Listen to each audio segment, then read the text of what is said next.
Subscribe to our channel and press the bell icon so that you never miss any video lesson from Rao's IAS Study Circle. Hello everyone, welcome to Daily News Simplified, an answer to what, why and how of newspaper reading from our UPSC perspective.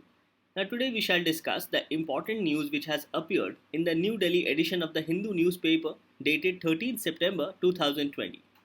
The news to be discussed has been displayed on your screen and time stamping for the same has been provided in the description box below. So on this note, let's start our today's discussion from our examination perspective. The first news to be discussed appears on page number 8 and also on page number 12. And this news is with respect to foreign funding. The news on page number 8 says that any non-political body can get FCRA exemption and the work must be in public interest as per the Ministry of Home Affairs.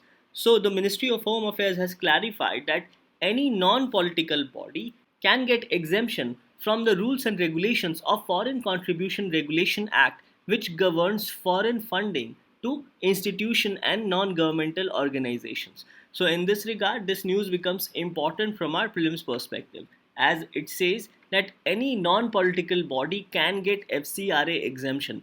And it is in this regard PM CARES Fund as well as Prime Minister's National Relief Fund have been provided FCRA exemption. So it basically means that any foreign contribution made to either PM CARES or Prime Minister's National Relief Fund will not have to be subject to the rules and regulations of Foreign Contribution Regulation Act. Now in this regard, you must understand that any organization which is not a political body or associated with political organization can receive foreign funding and accordingly are allowed under Foreign Contribution Regulation Act. However, such organizations have to take prior permission from Ministry of Home Affairs with respect to foreign funding. So it is in this regard both these news appearing on page number 8 and page number 12 becomes important. Now with respect to this particular news, one of the notification of July 2011, the government stated that the central government has also exempted all such entities which were created by a central act or a state act and also compulsorily audited by CAG from all the provisions of FCRA. However, we know that PM CARES is not audited by Comptroller and Auditor General of India. And this notification of July 2011 was further expanded by a January 2020 notification which exempted entities created by central or state government orders or any entity fully controlled and owned by the central or state governments from FCRA requirements and audit by CAAG. So this notification of Ministry of Home Affairs can be challenged, which has provided exemption to foreign donation made to PM CARES or Prime Minister's National Relief Fund. Now since Ministry of Home Affairs provides for registration and also prior permission to organization and institution with respect to foreign funding, hence in this regard it also becomes important to understand that then the Ministry of Home Affairs can also brand any organization or NGO as a political organization or an organization having political affiliation and thereby cancel their FCRA license or basically cancel their ability to take foreign donations. Now I am discussing this aspect because a very important Supreme Court decision came in March 2020 and this aspect was also covered in the Focus magazine of April 2020 edition. The Supreme Court judgment said that government or Ministry of Home Affairs cannot brand any organization or institution as an institution of political nature just to prevent it from taking foreign funding or to cancel its license. So based on this aspect, this FAQ has been provided on page number 12. It says that how does the Foreign Contribution Regulation Act controls donation? Who comes under its ambit? So any permission to accept foreign contribution can be made either through registration or prior permission from the Ministry of Home Affairs. And this registration and prior permission is as per the rules with respect to Foreign Contribution Regulation Act. So considering all these various dimensions with respect to foreign funding and FCRA, let's go through the FAQ as provided under page number 12. Now the basic purpose of Foreign Contribution Regulation Act is to regulate foreign donation which is entering India. And this is basically done to ensure that these foreign donations or these foreign fundings will not affect or impact sovereignty and integrity of India, security, strategic, scientific, or economic interest, public interest. Such foreign donations will not impact freedom of fairness of elections to any legislature. Such foreign donations will not impact friendly relations with any foreign state. It will not affect or impact harmony between social, religious, racial, linguistic, regional groups, including any caste or community. That is, such foreign funding should not be used to disrupt harmony in the country, especially on religious, social, racial, linguistic, regional, or even caste or community lines. Such foreign fundings must not lead to incitement to an offense, and these shall not endanger life or physical safety or persons. So, considering all these aspects, the Foreign Contribution Regulation Act was enacted in the year 1976, and the law was enacted in such time mainly to ensure that such foreign contributions is not adversely impacting or affecting the internal security of the country. It further highlights that the FCRA is applicable to all associations, groups, and NGOs which intend to receive foreign donations.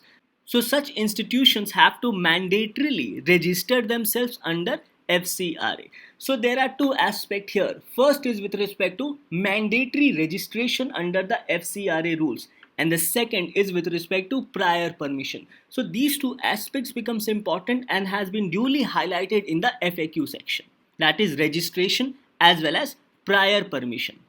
It further highlights that the registration is initially valid for 5 years and then it can be renewed subsequently if the organization comply all the norms of the government, especially with respect to FCRA Act as well as rules. So in this regard, let's go through the aim and objective of the FCRA Act of 2010. It says an act to consolidate the law to regulate the acceptance and utilization of foreign contribution or foreign hospitality by certain individuals or associations or companies, and this is done in order to prohibit acceptance and utilization of foreign contribution or foreign hospitality for any activities detrimental to national interest or for incidental matters.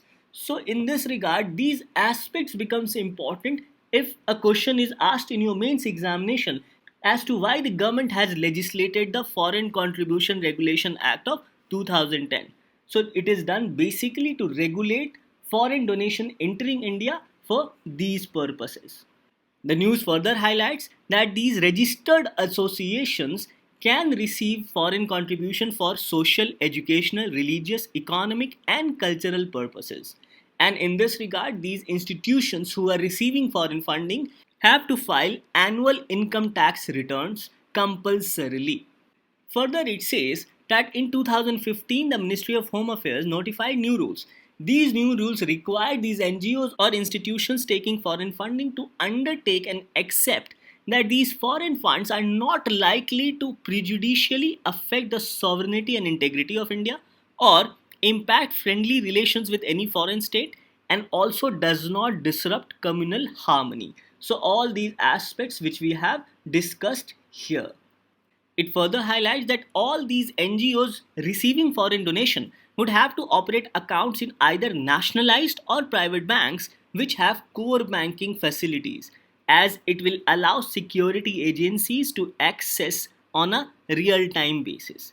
So again, all these aspects with respect to FCRA becomes important, and if a question is asked that why the government has legislated Foreign Contribution Regulation Act 2010, then this becomes your answer points. Now the question is that who can receive foreign contribution?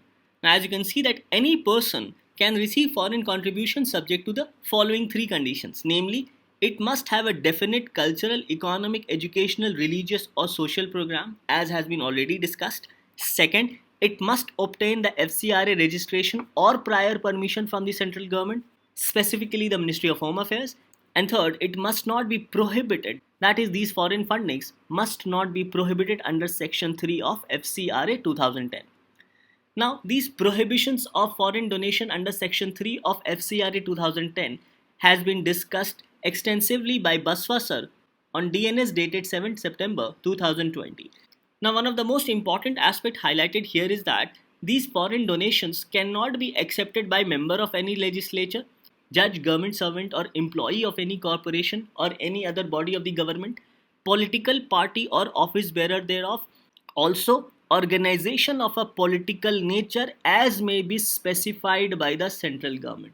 Now here you need to understand that the moment it says that as may be specified by the central government, it means that the Ministry of Home Affairs has discretionary power to categorize any organization as an organization having political nature or not. So it is in this regard that the Supreme Court judgment of March 2020 becomes very important to understand with respect to the role of the government and also the impact of such arbitrary decision if taken by the Ministry of Home Affairs. So this aspect of organization of a political nature becomes very important, especially with respect to the Supreme Court judgment of 2020, as questions can also be asked in your mains examination with respect to this particular aspect of Supreme Court judgment. Now, as already discussed, that this topic has been discussed in the April edition of Focus magazine. So it says that the Supreme Court has held that central government cannot brand an organization as a political organization to deprive it from receiving foreign funds under FCRA 2010 for legitimate forms of dissent to aid a public cause. So if an NGO is involved in any legitimate form of dissent to aid any public cause, then the government arbitrarily cannot categorize such organization as an organization of political nature, thereby deprive them of foreign funding. Now let's go through the important highlights of this judgment, as this judgment becomes very important. The Supreme Court said that organizations supporting agitation without political cause cannot be penalized. Organizations supporting bunds need not be for political cause, as these organizations can support public cause for resorting to legitimate means for dissent, such as organizing bunds, hartals, strikes, etc. And these shall not come within the ambit of ban in terms of FCRA. Further, the Supreme Court said that there is a need to balance between objectives of FCRA and rights of the organization. It's necessary to ensure values of a sovereign democratic republic are protected. In this regard, the Supreme Court held that the purpose for which the law prevents organization of a political nature from receiving foreign funds is to ensure that administration is not influenced by foreign funds, and prohibition from receiving these foreign aid either directly or indirectly by those who are involved in active politics is to ensure that the values of a sovereign democratic republic are protected and not governed from an outside force. So it is based on these criteria that foreign funding is not allowed in political activities. Further, the Supreme Court said that those organizations having no connection with active politics can use foreign aid. And lastly, the Supreme Court held that such organizations which channel foreign funds for political parties are strictly prohibited to receive foreign funds under FCRA. So all these points highlighted in this judgment becomes very important from our examination perspective. So overall, the Supreme Court held that only those organizations which have connection with active politics or take part in party politics are covered by the rules, and those organizations which are not involved in active politics or party politics do not fall within the purview of the rules of FCRA, and hence such organizations which are not involved in active politics or party politics, the government cannot prevent or prohibit their foreign donation. So you can go through these highlights from the Focus magazine of April edition of 2020 with respect to summary of this very important judgment delivered by the Supreme Court of India. So we understand that such organizations which are not prohibited under section 3 of FCRA can receive foreign donations. Now with respect to grant of registration under FCRA 2010, it says that the association or the organization should be registered under an existing statute or an existing law like Societies Registration Act of 1860 or Indian Trust Act of 1882, or companies registered under section 8 of the Companies Act of 2013 for charitable purposes. Further, it says that normally these companies should be in existence for the last 3 years and have undertaken reasonable activity in their chosen field, so as to confirm the legitimacy of these companies. So in this regard, the FAQ says that how else can one receive foreign funding? It says that the other way to receive foreign funding is by applying for prior permission. Now we have already seen about prior permission. It is granted for a receipt of a specific amount from a specific donor for carrying out specific activities or projects. However, the association must be registered under statutes or laws such as the Societies Registration Act 1860, Indian Trust Act 1882, or Section 25 of the Companies Act 1956. Now they are providing you with an older version of the Companies Act. However, as per the new Companies Act of 2013, it is Section 8, specially with respect to the charitable purposes. So it is in this regard that the MHA, that is Ministry of Home Affairs, at times cancels either registration or denies prior permission with respect to foreign funding. Now, with respect to suspension or cancellation of accounts with respect to foreign fundings, the Ministry of Home Affairs on inspection of accounts and on receiving any adverse input against the functioning of an association can suspend the FCRA registration initially for 180 days. So, initially, the Ministry of Home Affairs can cancel registration for 180 days, and these cancellation of registration can be done if it is found that the organization is involved in any of these activities detrimental to national or social interest. And once the registration is cancelled, such organization cannot receive fresh foreign donation and also cannot utilize more than 25% of the amount from a bank without authorization from Ministry of Home Affairs. So it says that until a decision is taken, the association cannot receive any fresh donation and cannot utilize more than 25% of the amount available in the designated bank account without the permission of Ministry of Home Affairs. Further, it says that the Ministry of Home Affairs can also cancel the registration of an organization which will not be eligible for registration or grant of prior permission for 3 years from the date of cancellation. And in the past, the Ministry of Home Affairs has cancelled various licenses with respect to foreign donations. Now, as a case study, you can highlight this aspect as well. It says that the government has also cracked down on foreign donors such as the US based Compassion International, Ford Foundation, World Movement for Democracy, Open Society Foundations, and the National Endowment for Democracy. Donors have been placed on a watch list or in the prior permission category, barring them from sending money to associations without clearance from Ministry of Home Affairs. So again, we see that the Ministry of Home Affairs, if they are in doubt with respect to any foreign funding, then they can place the organization either under watch list or under the category of prior permission. So you need to know about these different aspects with respect to foreign donation or foreign funding. Now this topic becomes important primarily from your mains perspective under GS paper 2 as well as under GS paper 3. In GS paper 2, it gets covered under developmental process and development industry, including the role of NGOs and SAGs. And in GS paper 3, it gets covered under role of external state and non-state actors in creating challenges to internal security and also challenges to internal security, including money laundering and its prevention. And in your prelims examination, it gets covered under Indian polity and governance. So both these news becomes important both from our mains as well as prelims perspective. With this analysis, let's move on to our next news discussion. Now the next news to be discussed also appears on page number 12 in the FAQ section and also on page number 1. The news on page number 1 says that Oxford vaccine trials to resume in United Kingdom. With 18,000 persons receiving the vaccine, it is expected that some participants will become unwell. Now this particular news in the FAQ section says that with University of Oxford and AstraZeneca announcing resumption of COVID-19 vaccine trials, how will the process be monitored for safety reasons? So these two news mentions about the clinical trials which is currently going on to find out a vaccine or a cure for COVID-19. Now it's important to understand here that it was in the third phase of the trial when this entire process of trials with respect to COVID-19 was paused because one of the candidates developed certain kind of disorder with respect to his spine. So AstraZeneca along with University of Oxford, which is conducting this trial, paused this trial after a disease emerged in one of the candidates. However, after certain review, the trial has again initiated. So in our discussion with respect to both these news, let us understand about these phases of trial and also with respect to what happened in this present case. Now this news becomes important with respect to general science in your prelims examination, and from your mains it gets covered under GS paper 3, especially with respect to science and technology, developments and their applications and effects in everyday life. Now, regarding efficacy of any drug or any vaccine, these trials or these phases of trials becomes important.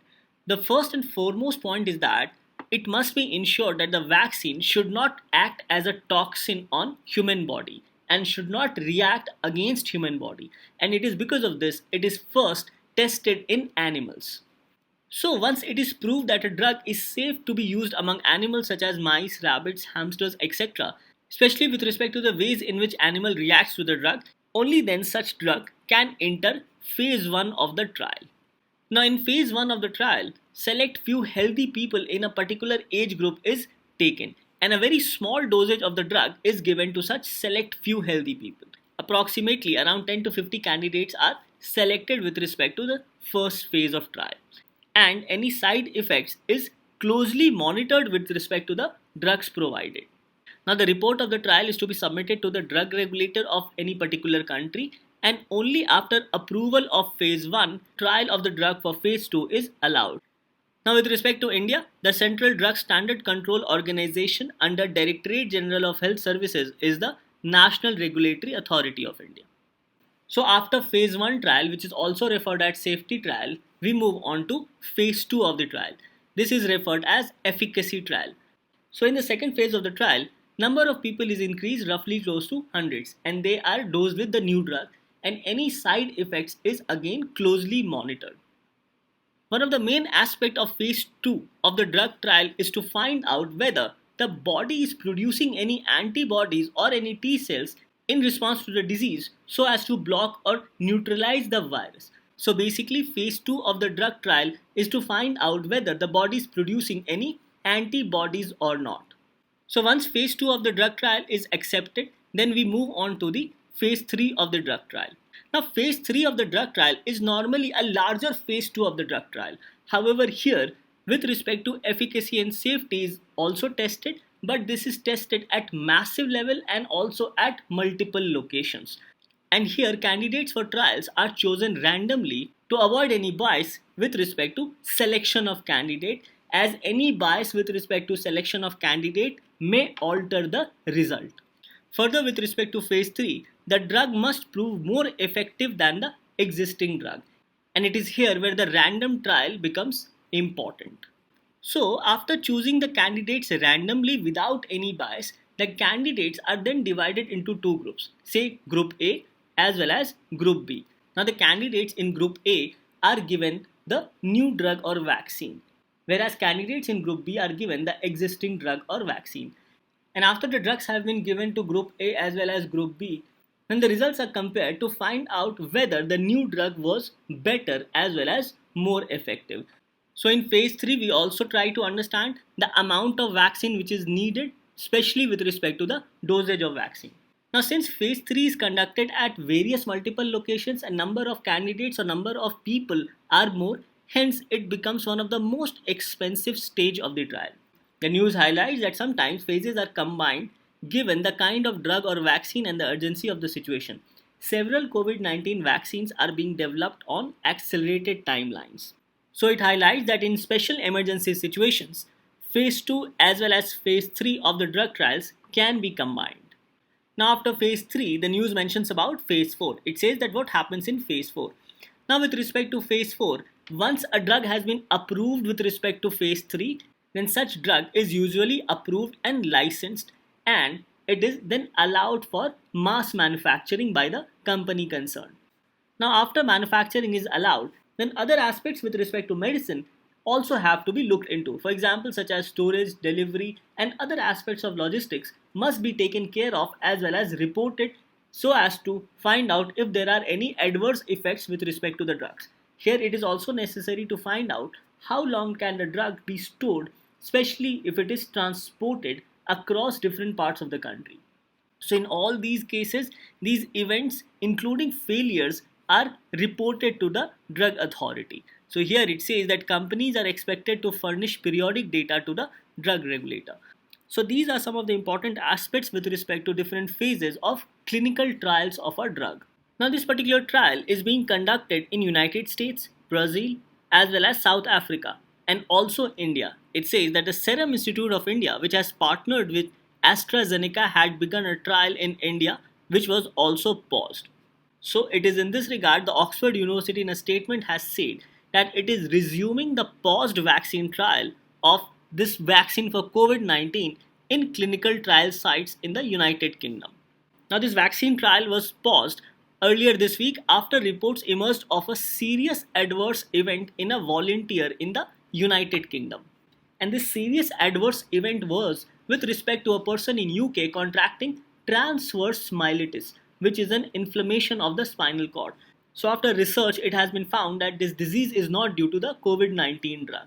So, AstraZeneca as well as Oxford University in their independent review process have said that they will begin the trial.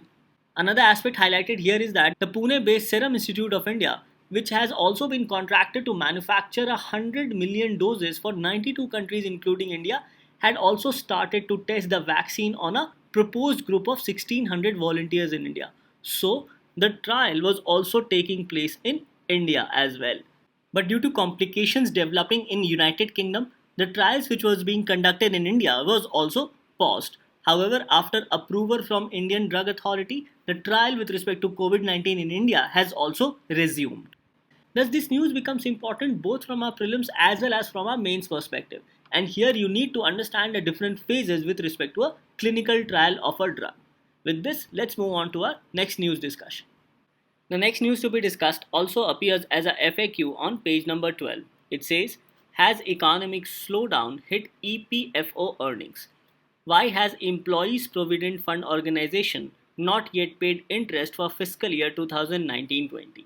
Now, primarily this is because of the slowdown caused due to COVID-19. So, in this regard, this news highlights that in March 2020, the Central Board of Trustees of EPFO, that is Employees Provident Fund Organization, had decided to fix the interest rate on PF deposits at 8.5%. Now, Provident Fund collected by EPFO is invested into equity and debts, and returns from such investments are used to pay subscribers interest. And interest was accordingly fixed at 8.5%, keeping in mind the returns for the entire year. However, considering the economic slowdown due to COVID-19, it has resulted in fall in stock market and thereby impacting the EPFO gains. So, considering all these aspects, presently the Board of Trustees of EPFO has decided to pay out interest at 8.15% till 31st December 2020. Now here it's important to understand that EPFO uses the amount collected to earn income from investments in debt instruments as well as in equities. Now investment in equities is capped at 15% because stock market are subject to fluctuations. So the remaining 85% are invested in debt, and this investment of remaining 85% in debt component also helps the EPFO to earn fairly predictable returns, as the equity component has risk associated with fluctuations in the stock market. So based on these aspects, the EPFO had fixed the interest rate at 8.5% earlier. However, due to slowdown due to COVID-19, as of now the EPFO has decided to pay out interest rate at 8.15% till 31st December 2020. So from your prelims perspective, you need to know about EPFO and also certain elements which have been added under the Atmanirbhar package as announced by the Prime Minister of India. So, from your prelims perspective, let us go through some of the important highlights about EPFO. So, it says that EPFO is a social security scheme and it is aimed at salaried individuals, and it is run by the Employee Provident Fund Organization, and it comes under the Ministry of Labour. Further, it says that organizations that employ 20 people or more need to offer EPF benefits to their employees. Further, it says that EPF is not compulsory for all employees, and only those employees who earn up to 15,000 per month have to contribute 12% of their basic salary plus dearness allowance to EPF, that is Employee Provident Fund. It further says that the employer contributes an equal percentage of 12% to the corpus, out of which 3.67% goes to EPF and the rest 8.33% goes towards employees' pension scheme. It further highlights that for those who earn above threshold of rupees 15,000 per month, contribution to EPF is optional. So all these aspects becomes important from our prelims perspective. Now with respect to taxation on EPF, it says that the EPF falls under exempt and exempt tax regime. It means that the annual contribution made by the employee is tax deductible up to rupees 1.5 lakhs under section 80C of the Income Tax Act. It further says that the interest earned on it is also exempted. Further, there is no tax on accumulated amount when it is withdrawn. So basically, tax is exempted with respect to EPF contributions. Now, with respect to EPF, you need to know about Pradhan Mantri Rozgar Protsahan Yojana and also recent changes in EPF made under Atmanirbhar Bharat package. Now, under the Rozgar Protsahan Yojana, the government is paying 12% of the employer contribution to EPFO in respect of new employees drawing salary up to 15,000 per month for the first 3 years of their employment. However, this scheme has ended on 31st March 2019. Now, with respect to recent changes provided under Atmanirbhar package, it says that the rate of EPF contribution of both employer and employee has been reduced to 10% from existing rate of 12%, keeping the economic slowdown of COVID into consideration. However, this cut in EPF contribution was very temporary and was applicable only for the months of May, June, as well as July of 2020. So after these 3 months, the EPF contribution has again went back to 12%. So these can be said to be some of the important highlights which you need to know from your examination perspective, especially prelims with respect to EPFO earnings. Now this topic becomes important primarily from the perspective of Indian economy as well as GS paper 3. With this, let's move on to the next news analysis. The next news to be discussed also appears in the FAQ section on page number 12. It says, are there reinfection fears around COVID-19? How long does immunity last? What are WHO and scientists saying about antibodies? So, primarily this article is with respect to reinfection of COVID-19. But the question is that this reinfection of COVID-19 is due to the same strain of COVID-19 or different strain of the COVID-19 virus. So with respect to reinfection of COVID-19, in late August, the first confirmed case of reinfection was officially recorded.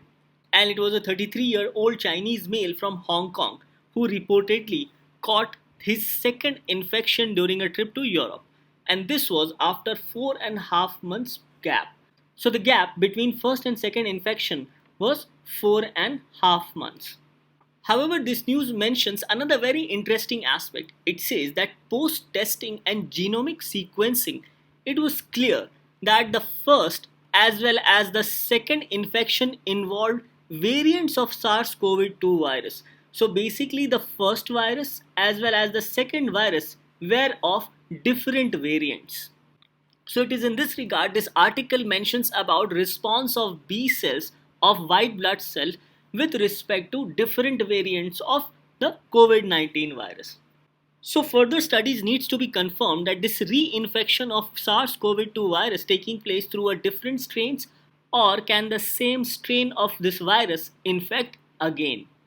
So the two questions on which researchers are trying to find an answer is, first, whether in COVID-19 immunity decreases after infection, and second, are there chances of reinfection, and what is the interval or gap in which COVID can reinfect a person?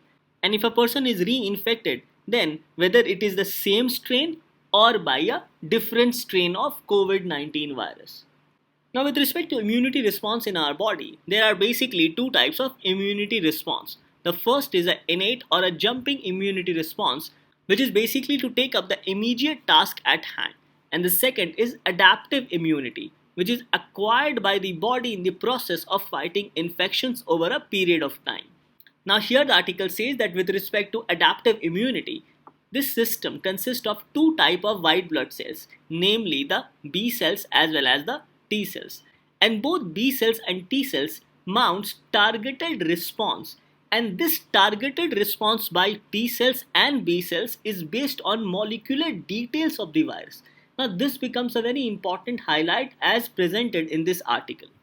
Now as you know that T cells detect virus and kills infected cells, whereas B cells makes antibodies, which is a kind of protein which binds with viral particles and thereby blocks them from entering our cells. So this is how both T cells as well as B cells function as a way of adaptive immunity in our blood system.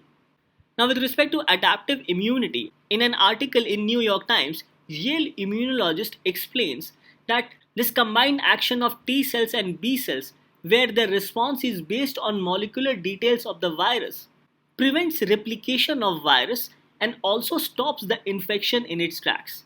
And overall, both T and B cells retain this memory and helps the body to fight the infection later. So, according to these immunologists, once T cells and B cells fight a particular virus, then they retain the molecular details of the virus and accordingly has the ability to fight again. That is, if the body is attacked by the similar strain of virus, then T and B cells have the capability to fight back again. Now, with respect to any viral response, the immunologists say that antibodies in the blood peaks during any viral infection and drops after the infection has cleared, and this happens often within few months. Now, the immunologists say that waning or decreasing of antibody in the system does not mean decreasing of immunity in the system. Now, this is a very important aspect which has been mentioned in this news. And they say that memory B cells which produced antibodies are still around and ready to create new antibody on demand or whenever necessary. That is, again, if a body is infected by the same strain of virus, then the B cell is very much capable to fight back again by making of more antibodies, as the response is based on molecular details of virus. So the question is that what does it mean for the future course of action? Now, at a WHO briefing, it was stated that the results suggest that SARS-CoV-2 may continue to circulate among the human populations despite herd immunity due to natural infection or vaccination. Further studies of patients with reinfection will shed light on protective correlates important for vaccine design. And on its website, WHO says that it will continue to review the evidence on antibody responses to SARS-CoV-2, especially with respect to different strains of the virus. So this news highlights that some immunologists have said that same strain of COVID-19 virus cannot reinfect. However, more research with respect to genome sequencing of the virus is required to ascertain this particular fact. Thus, this news becomes important from the perspective of general science in your prelims examination, and in your mains perspective gets covered under GS paper 3 with respect to science and technology, especially with respect to developments and their application and effects in everyday life. So after understanding about reinfection fears around COVID-19, let's move on to our next news of discussion. The next news to be discussed appears on page number 11 in the science and technology section. It says, science behind air-breathing scramjet engine. This indigenous engine is the centerpiece of the cruise vehicle flown by Defense Research Development Organization.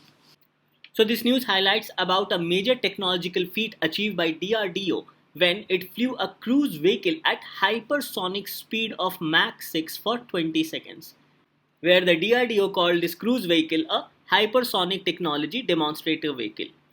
Now, one of the most important aspects highlighted here is with respect to the centerpiece of this HSTDV, which is the indigenously developed air-breathing scramjet engine, which formed the HSTDV's propulsion system.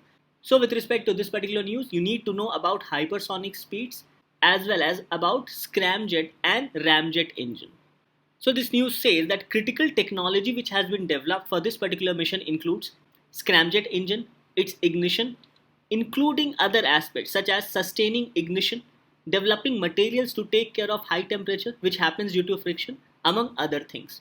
Now the Mach number is basically a ratio with respect to object speed and speed of sound. So suppose the object speed and speed of sound is similar, then it results in Mach 1, that is transonic speed. So if a speed is less than speed of sound, then it can be referred as subsonic speed, which is less than Mach 1.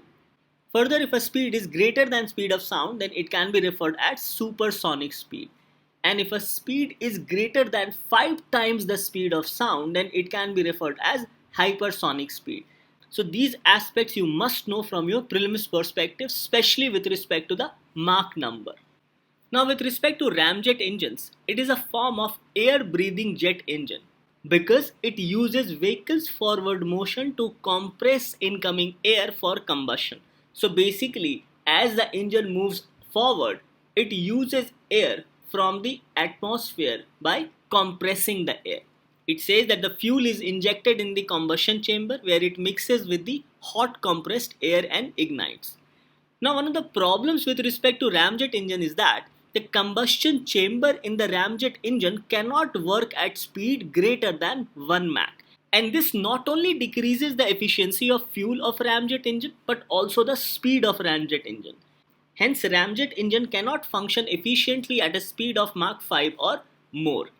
And hence, a ramjet works most efficiently at supersonic speeds around Mach 3, that is 3 times the speed of sound. However, the ramjet efficiency starts to drop when the vehicle reaches hypersonic speeds. So these are some of the important aspects with respect to ramjet engine. Hence, we can say that the scramjet engine is a better version or a better technology as compared to ramjet engine. And this is because the scramjet engine or the scramjet technology can draw oxygen from the atmosphere at a speed greater than 1 Mach when the rocket travels through the atmosphere. And this makes the scramjet engine much faster and efficient as compared to a ramjet engine. So it says that a scramjet's heating and compression is done by movement of rocket itself as it is moving at supersonic speed, and that's why it is known as supersonic combustion ramjet or a scramjet. Now, with respect to need of scramjet engines, it says that mastering the air-breathing scramjet technology will lead to the development of hypersonic missiles, faster civilian transportation, and facilities for putting satellites into orbit at a low cost and increased efficiency. So these can be said to be some of the benefits with respect to scramjet engine. So this news becomes important primarily from the perspective of science and technology in your prelims as well as mains examination. Here in this news, you need to know the difference between scramjet and a ramjet engine, and also with respect to speed of sound, especially with respect to their Mach number.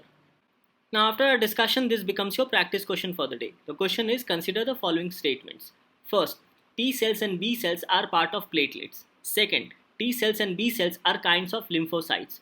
So the question is, which of the statements given above is are correct? Options are A, 1 only, B, 2 only, C, both 1 and 2, and D, neither 1 nor 2. Now, coming to the answer of yesterday, the question was, consider the following statements. First, an enterprise is considered as a startup for a period of 10 years from its incorporation with annual turnover not exceeding rupees 100 crores for any of the financial years. Yes, this is correct. Second, the fund of funds for the startups is managed by Mudra Bank. No, this is incorrect as it is managed by SIDBI. So the question is, which of the statements given above is are correct? So the correct answer here is A, that is 1 only. So with this we come to an end to today's discussion. Thank you.